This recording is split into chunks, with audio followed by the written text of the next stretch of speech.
Hey there, and welcome back to the channel. This is the Missing 411 podcast. Our focus is always on the unexplained disappearances that haunt the fringe of human experience. You can find more of our work and resources on our website, caninemissing.com. Be sure to follow me on X, formerly Twitter, David Paulides and Canine Missing for daily updates on these baffling cases. We're here to talk about true stories that defy simple logic and often point to a much darker, unknown force at work in the wilderness. Some people have questioned why I stand here, often with the US and Montana flags visible. This area of Montana is home to many Special Forces members, patriots who embody a deep love for our country. Their dedication is truly invigorating.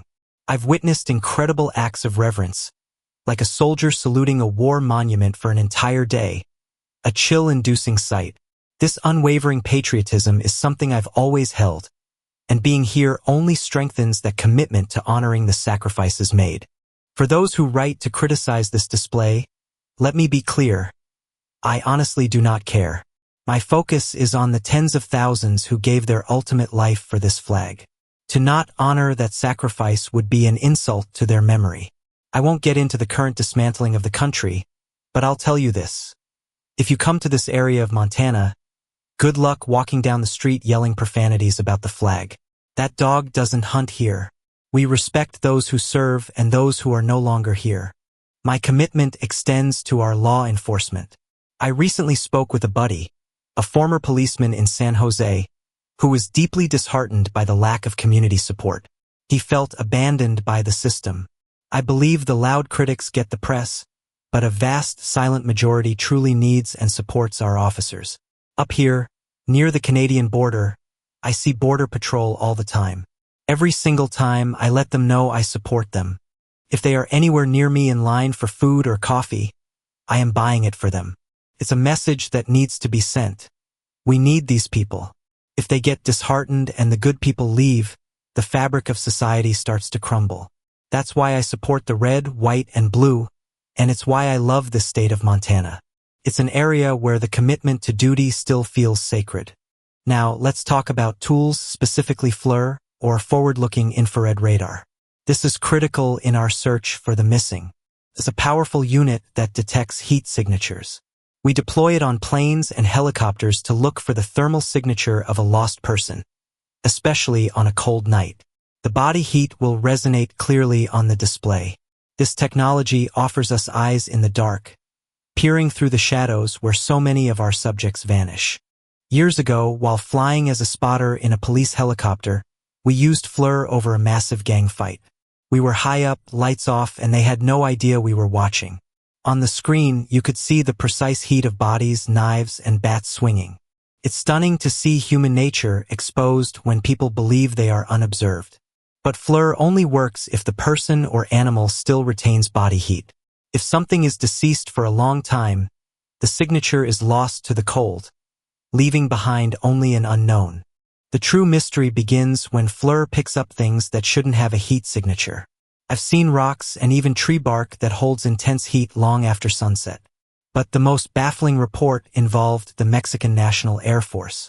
They used FLIR to track smugglers hiding in clouds, but instead, they captured footage of clusters of UFOs, classic shapes darting between the clouds. The naked eye saw nothing, but FLIR captured their distinct thermal signature. This suggests an advanced, unknown power that deliberately masks its presence, yet still radiates heat. Let's turn to a letter from a listener deep in the Sonoran Desert. This is an area known for high strangeness. They wrote about finding numerous anomalies, strange lights that look like a mist, with no moisture in the air to explain them. They see shimmers in the desert day and night. The local animals, they report, act bizarrely, sometimes falling completely silent, or birds and creatures fleeing from something that simply cannot be seen. The listener, a pilot, knows what planes and drones look like, and these lights are neither. They believe these desert shimmers, lights, and UFOs are somehow connected, part of a larger, difficult-to-grasp phenomenon. For those experiencing similar events, I highly recommend contacting Phoenix MUFON, the Mutual UFO Network. They are organized and have world-class speakers who understand these complex desert phenomena. The desert is a boundary, a place where reality seems thinner, and high strangeness is almost the norm. Another powerful message came from a recovered addict, 32 years sober. They spoke to the internal struggle that plagues many of our missing subjects. They described the battle as spiritual, affecting us emotionally and mentally. They shared the reality of the highs being so high you forget, and the lows being so low you don't care for living. This spiritual battle, which they attribute to a force they call the dark side, is what we must confront when discussing mental health in these cases. This leads to my plea for compassion. I've had dozens of letters from people who felt unloved by their parents. I truly understand that pain, but I ask you to look deep inside your soul and reconsider that distance. We are all genetically tied to our parents, and many of our behaviors were learned from them. If you haven't talked to your mom or dad in a long time, put down your guard. Be the loving, accepting person you wished they had been. Maybe the hardest step is to simply begin with an apology, saying, "I'm sorry I was acting off." Now, let's dive into the cases, starting with a powerful survival story that also serves as a critical warning. This is the case of Albert and Rita Chetrians. They were traveling from British Columbia to Las Vegas. They were attempting to cross the rugged, desolate terrain of eastern Oregon and northern Nevada, relying entirely on GPS for a shortcut. That area of the West is known for its strange, empty spaces, places where a car can vanish and no one would know for months. Their vehicle slid off a little dirt road in the middle of absolute nowhere and got stuck. After 3 days, as the weather turned to snow, Albert set off on foot to seek help, carrying just a bag of sunflower seeds. He left Rita with the van, and she never saw him again. Rita's choice to stay with the van, with a small amount of trail mix and a nearby creek for water, is precisely what saved her life over the next 49 days. She was discovered by antler hunters, barely clinging to life. Albert's remains were found 18 months later on Merritt Mountain. He had climbed from 5,700 feet to over 8,100 feet in an effort to find help, moving through 5-foot snowdrifts before he finally succumbed to the elements near a tree well. His sacrifice was phenomenal, but the lesson is stark.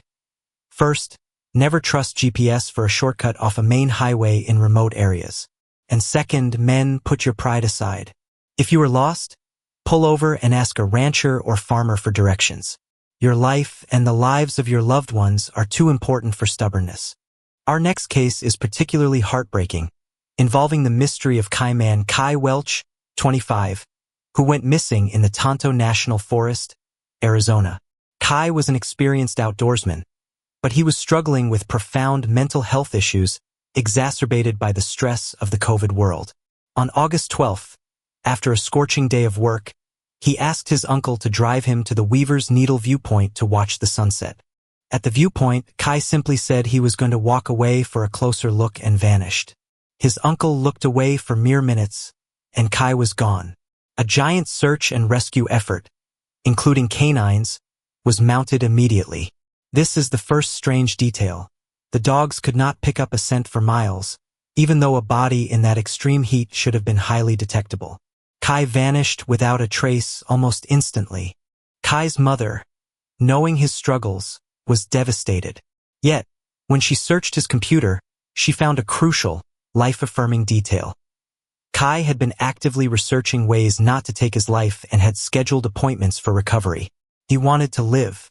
This makes his rapid, scentless disappearance highly suspicious. The area of the Superstition Mountains, where Weaver's Needle is located, is a place notorious for legends of vanishing people, strange lights, and unexplained geological anomalies. Here's the terrifying hypothesis. The Weaver's Needle area is rumored to host a temporary dimensional rift, a localized tear in the fabric of space and time. Given the high stress Kai was under and the known presence of UFOs and strange lights in that region, it is possible that he simply walked into a moment of energetic instability. The rift opened, drew him in, and closed immediately, leaving behind no scent, no track, and no body. He didn't choose to die. He was simply taken by a force beyond our comprehension. Our final case is Bryce Laspisa, 19, missing since August 30th, 2013, near Castaic, California. Bryce was a promising college student who, in the days leading up to his disappearance, began exhibiting highly erratic behavior. He gave away prized possessions, including diamond earrings, stayed up for days, and broke up with his girlfriend. These are all classic signs of a severe psychological break, possibly a manic episode.